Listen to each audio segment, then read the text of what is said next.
போக்கிரி படத்துல வடிவேல் சார் சொல்லுவார்ல, இவ்வளவு வேலை செஞ்சு மண்டை மேல இருக்க கொண்டே மறந்துட்டேனா. அந்த மாதிரி வீடு ஃபுல்லா டெக்கர் பண்ணணும்னு நினைக்கிற நம்ம கார்னர்ஸை டெக்கர் பண்ணவே மறந்துடுறோம். உங்க வீட்டோட கார்னர்ஸை எப்படி ப்ராப்பரா டெக்கர் அண்ட் யூஸ் பண்றதுன்றத இந்த வீடியோல சொல்றேன். சேவ் பண்ணிக்கோங்க. First, corner book self.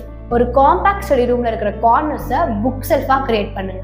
அந்த புக் செல்ஃப்க்கு நீங்க என்ன ஸ்டடி ரூம்ல பெயிண்ட் கலர் யூஸ் பண்ணிருக்கீங்களோ அதே கலரை பெயிண்ட் பண்ணுங்க. அப்படி பண்ணும்போது வால் கலரும் புக் செல்ஃப் கலரும் மர்ஜ் ஆகி ஒரு கொஹசிவான லுக் கிடைக்கும். Second, focal point. உங்க பெட்ரூம்ல இருக்கிற கார்னர்ஸை வுட் ஸ்லாட் பேனல் வச்சு ஹைலைட் பண்ணிட்டு அண்ட் ஒரு கிரீனரியான டெக்கர் கொடுத்தீங்கன்னா உங்க பெட்ரூம் பார்க்க ஒரு போகோ ஸ்டைல் லுக் கிடைக்கும். Third, corner greenery. உங்க வீட்டில் இருக்கிற ஸ்மால் அமௌண்ட் ஆஃப் கார்னர்ஸ்ல tall potted plant and pole leaf plant use பண்ணும்போது உங்க வீட்டுக்கு ஒரு ஃப்ரெஷ் இன்ஸ்பயர்டு வைப் கிடைக்கும். இதுல நான் சொன்னது பாதி தான். ஸோ சில சென்சிட்டிவ் ஸ்பேஸை உங்க வீட்டில் மிஸ் பண்ணாம bring a life to every corners.